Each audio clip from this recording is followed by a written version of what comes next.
I think the first time I knew what I wanted to do with my life was when I was about 4 years old. I was listening to an old Victrola playing a railroad song. The song was called Hobo Bill's Last Ride.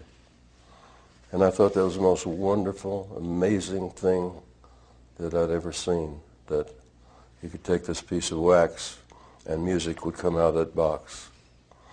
From that day on, I wanted to sing on the radio. That was a big thing when I was growing up, singing on the radio.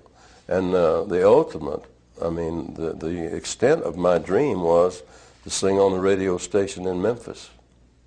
Even when I got out of the Air Force in 1954, I came right back to Memphis and started knocking on doors at the radio station.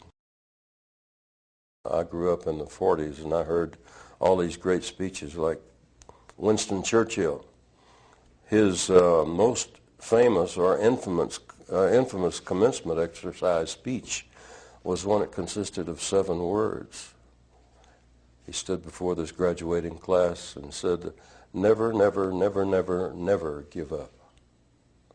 And then somebody else said, "Every day in every way I'm getting better and better." I didn't especially believe that about myself, but I said it every day and I made myself believe it, and it worked. But I persevered. I never gave up my dream to, quote, sing on the radio. And that dream came true in 1955. There was a label called Sun Records in Memphis that was pretty hot with Elvis Presley and 2 or 3 locally well-known country acts and some black blues and gospel singers. And when I got out of the Air Force, I went and knocked on that door and was turned away. I called back for an interview 3 or 4 times, was turned away. So one morning, I found out what time the man went to work. I went down with my guitar and sat on his steps until he got there. And when he got there, I introduced myself, and he said, "You're the one that's been calling." I said, "Yeah." You know, I had to take the chance. He was either going to let me come in or he was going to run me off, turn me down again. But evidently, he woke up on the right side of bed that morning. He said, "Come on in, let's listen." So he did. He said, "Come back tomorrow and bring some musicians." So I went down to a garage where I worked, where my brother Roy worked, and met and was introduced to 2 musicians down there. Brought them back to the studio, and the next day was our first session. We recorded and released the songs that we recorded the second day. In my little world there in northeast Arkansas on the cotton farm, it was my brother Jack. He was kind of my inspiration, but he was 2 years older than I, and he was killed at the age of 14. I always wanted to be like him. And throughout the year, he was a strong person. He was a Bible student. He was in perfect shape physically. I always wanted to be like him. And when he died, my best friend was still my mother, and she always encouraged me to sing. Matter of fact, we were very poor, and she took in washing from the school teachers, washed their clothes to make money to give me singing lessons, voice lessons. After about 3 lessons, the voice teacher said, "Don't take voice lessons, do it your way." So I was glad for my mother that I didn't have to take them. It goes back to that music teacher when I was 12 years old. After the 3rd lesson, she said, sing I forget the name of the popular country song of the day. I think it was a Hank Williams. No, it was too early for Hank Williams, I guess. But whatever the song was, I didn't sing it like the artist that sang it on the radio. And she said, "You're a song stylist." Said, "Always do it your way." And from the age of 12, I didn't forget that that was the way I had to do it, because it was the way it was with me. I had to do it my way. I couldn't reach those notes singing those great songs like a lot of those singers could, but I could do it my way, and the way it felt good to me. And that's what music is all about, emotion. I think Sam Phillips saw the originality in my difference. Matter of fact, he said so. I think that's what it was all about with Sam Phillips and me. That's why I said, "Bring some musicians tomorrow and let's record," after he heard me the first day.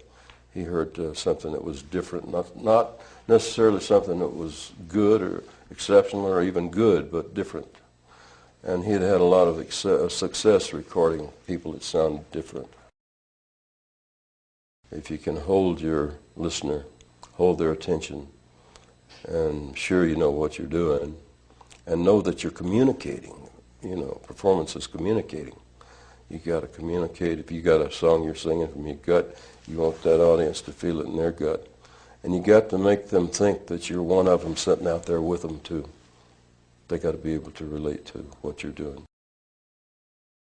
I start a lot more songs than I finish because I realize when I get into them they're no good. I don't throw them away. I just put them away, kind of store them, get them out of sight. But I'll get an idea for a song that will gel in my mind for weeks or months, and then one day, just like that, I'll write it. Songwriting is a very strange thing, so far as I'm concerned. It's not something that I can say, next Tuesday morning I'm going to sit down and write songs. I can't do that. Can't, no way. If I say I'm going to the country and take a walk in the woods next Tuesday, then the probability is next Tuesday night I might can write a song. You know, creative people have to be fed from the divine source. I do. I have to get fed. I have to get filled up in order to pour out. Really have to. I graduated from high school in 1950 in a little town in Arkansas. Actually, it was the biggest, what they call, cooperative school in the state. There were, for a small country town, there were 1,100 students in the school. And I graduated as the vice president of my class. I wasn't all that high scholastically because I was writing a lot of poems and stories and songs at the time that I should have been studying more. But school was really important for me, and I was so disappointed in myself that I didn't make really good grades in math. On all the other subjects I did very well. But school was really important to me. My parents, my mother and father, I think they had an 8th grade education, which was adequate for what they did with their lives then. But they wanted me, and they drilled in me, I had to graduate from high school. College was another hope that was almost unattainable for a cotton farm boy. There was no money for college, so I joined the Air Force. Korean War was breaking out, and I joined the Air Force. The big thing about the music in my life, we shared it. You know, we have a sharing marriage, and we share the road, we share the bedroom, we share the backstage, on stage, we share the music, the feeling and the emotion and the joy of it, you know, and the pain and the sadness of it. We share the love of our children. It would be terribly lonely not to have someone to share those things with me, and she's not only a lady who I share my life with, but she may have been the person responsible for me still being alive, she and God, because she came along at a time in my life that I was on self-destruct, and she saw what I was doing to myself, and she helped bring me back up out of it. And we fought and worked hard to keep our feet on the ground since then, but like I say, today's a good day. Lord, I've never lived where churches grow. I've loved creation better as it stood. The day you finished it so long ago and looked upon your work and called it good. Others seem to find you in the light that sifted down through tinted window panes. And yet I feel your presence here tonight in this dim, quiet starlight on the plains. Won't you tell them I said thanks for waiting for me? Tell my boy to help